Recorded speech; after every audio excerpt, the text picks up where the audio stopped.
Bora lá! O presidente Jair Bolsonaro afirmou ontem que decidiu indicar o filho Eduardo para o cargo de embaixador do Brasil nos Estados Unidos.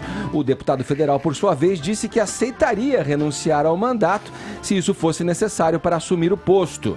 Segundo Jair Bolsonaro, o filho daria conta do recado perfeitamente, já que fala inglês, espanhol, é amigo dos filhos do Trump, tem boa relação com a família e com o próprio presidente Donald Trump. A ideia de indicá-lo foi imediatamente criticada por políticos da oposição e integrantes do Itamaraty. A movimentação é vista por muitos como nepotismo. O ministro do STF, Marco Aurélio Mello, por exemplo, que tem sido contrário à indicação de parentes de políticos para cargos de natureza política, afirmou ter a impressão de que é péssima a possível indicação de Eduardo Bolsonaro. Vou começar dando bom dia pro Caio e já jogando para ele essa batata quente. Tem defesa essa possibilidade de indicação, Caio? Bom dia. Bom dia, Edgar. Eu acho, assim, a primeira batalha a ser encampada, ela é de natureza jurídica, né? Então, eu fiz aqui um apanhado para a gente fazer uma breve consideração aí para o ouvinte sobre esse tema, né? Alô? Vai lá, pode seguir. Pode seguir. Ah, tá. Voltou aqui. É o seguinte. Bom, o que vige hoje em dia no direito brasileiro, né? A súmula vinculante 13 do Supremo Tribunal Federal fala o seguinte: a nomeação de cônjuge, companheiro ou parente em linha reta até o 3º grau para o exercício de cargo em comissão ou de confiança ou ainda de função gratificada na administração pública, direta e indireta, em qualquer dos poderes da União, dos Estados, do Distrito Federal e dos municípios, viola a Constituição Federal. E o que é a súmula vinculante aí, né, para esclarecer o ouvinte? É como se fosse uma pílula jurisprudencial de repercussão geral obrigatória. Portanto, é como se fosse um verbete que sintetiza, né, o entendimento do STF a respeito de determinado tema. Ele tem força de lei e ele se impõe a todos os casos análogos julgados no país. Então, a súmula vinculante, só para fechar, ela tem duas finalidades. Primeira, dar publicidade a um entendimento pacificado na Corte Suprema, e o segundo é uniformizar a aplicação do direito nas varas e nos tribunais aí pelo país afora. Isso reforça aquele princípio super importante no Estado Democrático de Direito, que é o princípio da segurança jurídica. Antes da súmula vinculante 13, havia a Resolução 7 de 2005 do Conselho Nacional de Justiça.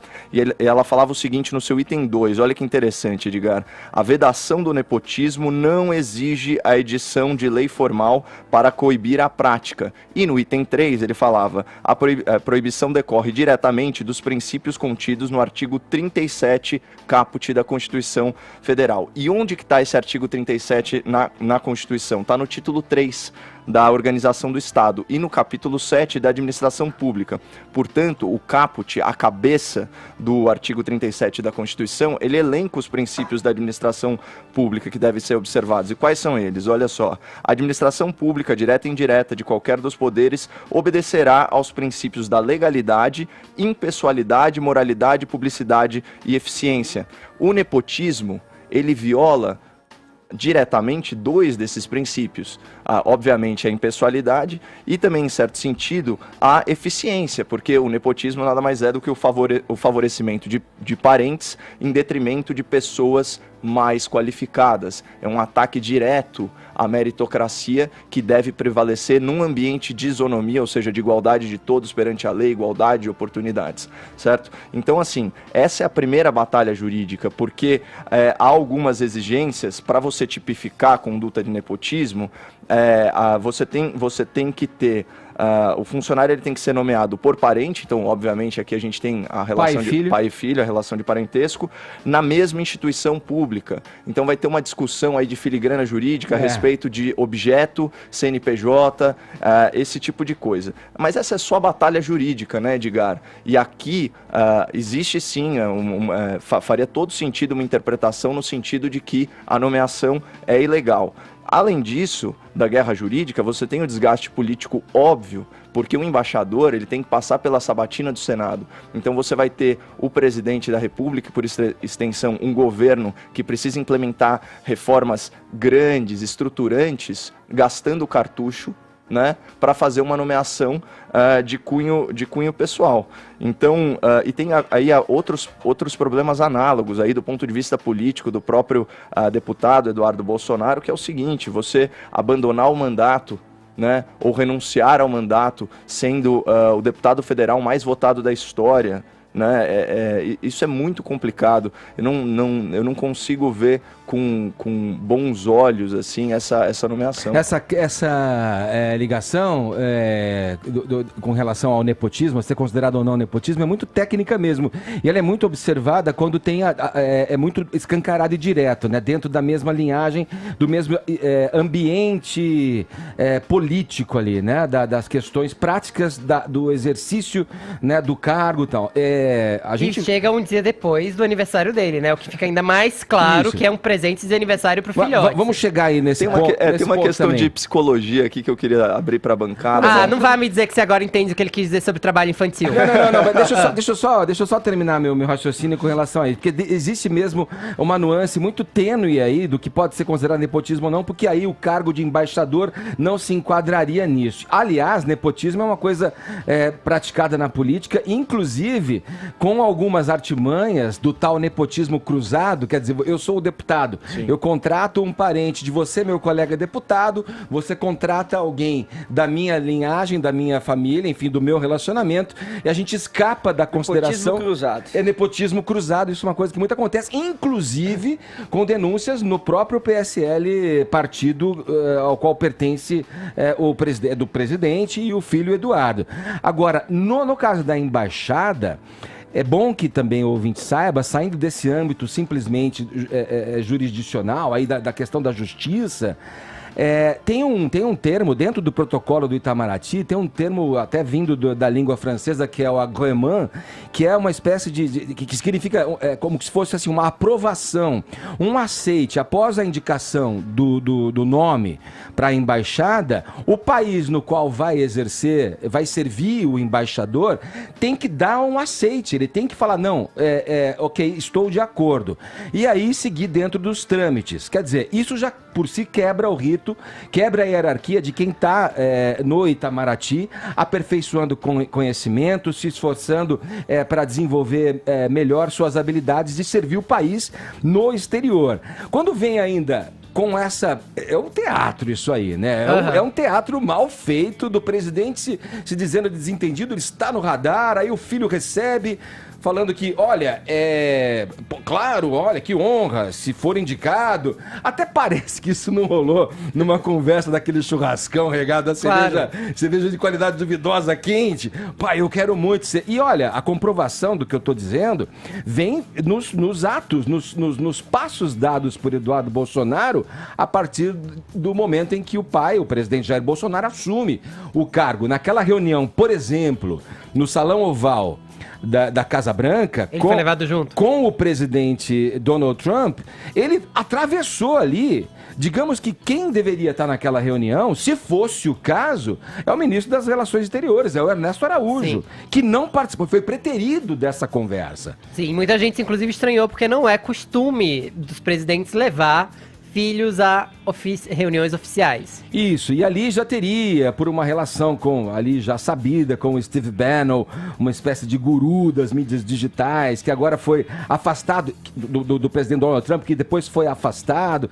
Tem toda essa relação, essa tríade aí, Steve Bannon, Olavo de Carvalho, Eduardo Bolsonaro, quer dizer, é um caminho tortuoso ali, que mais uma vez, dentro da sua maneira não muito afeita a protocolos, o presidente vem empurrando goela abaixo várias decisões e várias posturas. A própria quantidade de vídeos que ele tem gravado nos últimos tempos, tentando falar de assuntos globalistas e tudo mais. Agora sim, pra gente ficar mais claro ainda sobre o teatro, pra gente tentar entender, a nomeação aconteceu um dia depois do aniversário dele. Claro que isso já devia estar alinhavado há um bom tempo, mas foi um presente do papai, né? Aí olha só que timing perfeito. Deputado Capitão Augusto, do PL de São Paulo, ele formulou uma PEC que agora que ela quer basicamente que os deputados e senadores indicados a embaixadores não renunciem ao seu cargo, que eles consigam manter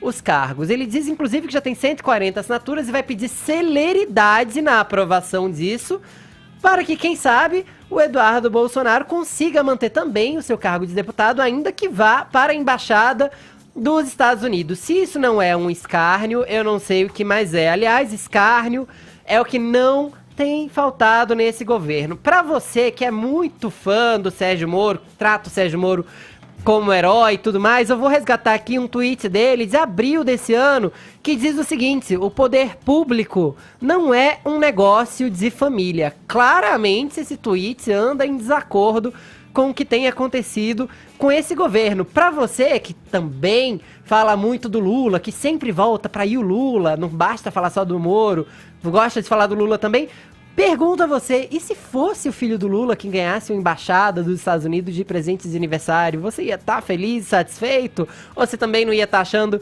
que era mamata?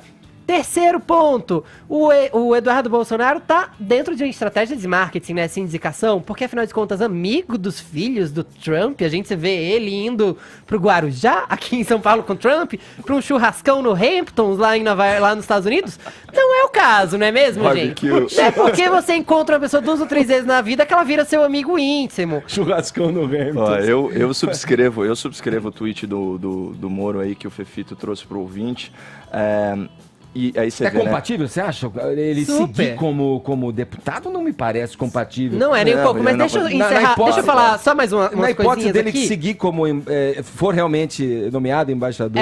Deixa eu só falar mais umas coisinhas, eu juro que vai ser muito rápido. Ponto número 4, o inglês dele não é tão fluente assim. Já estão rolando vários vídeos dele dando entrevista pra Fox, cometendo uns erros bem crassos de inglês. Então assim, a gente vai ter um embaixador brasileiro na embaixada dos Estados Unidos que não sabe falar inglês tão perfeitamente quanto deveria. Certamente tem gente mais qualificada para isso.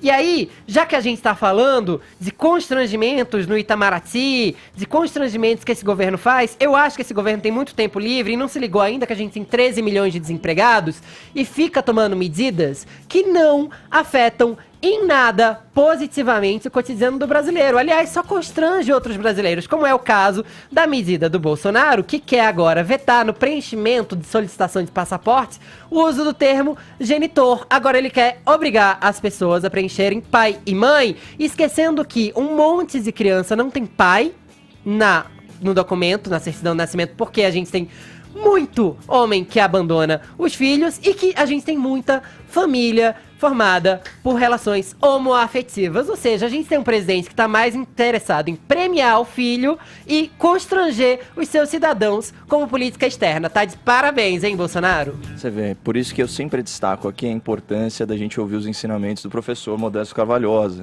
que é autor da reforma política mais coerente que existe, que está registrada em livro, da Cleptocracia para a Democracia. Ele não só fala no fim das emendas parlamentares, que a gente discutiu aqui essa semana, porque de certa forma você está colocando o poder que deveria fiscalizar o orçamento do executivo como sócio desse orçamento, mas ele também fala explicitamente no impedimento dos eleitos para o poder legislativo de participarem de cargos no poder executivo, né? E tem mais, assim, a respeito dessa questão, né, da nomeação do Eduardo, eu não acho que ele não seja qualificado. Nesse sentido, eu concordo com o presidente da República, ele daria sim conta do recado e é possível que recebesse um tratamento diferenciado do governo americano, especialmente conhecendo o mindset, por assim dizer, né, a mentalidade do Donald Trump.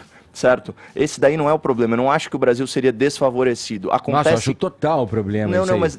O problema, na verdade, ele é de natureza institucional. Ele é muito maior que isso, né, Edgar? Caio, porque... mas o sujeito que ocupa uma embaixada, ele vai ter que lidar com questões que não envolvem só a relação bilateral entre as nações, mas decisões do mundo com relação a outros países também, que interferem e dizem respeito a Brasil, a Estados Unidos, no caso.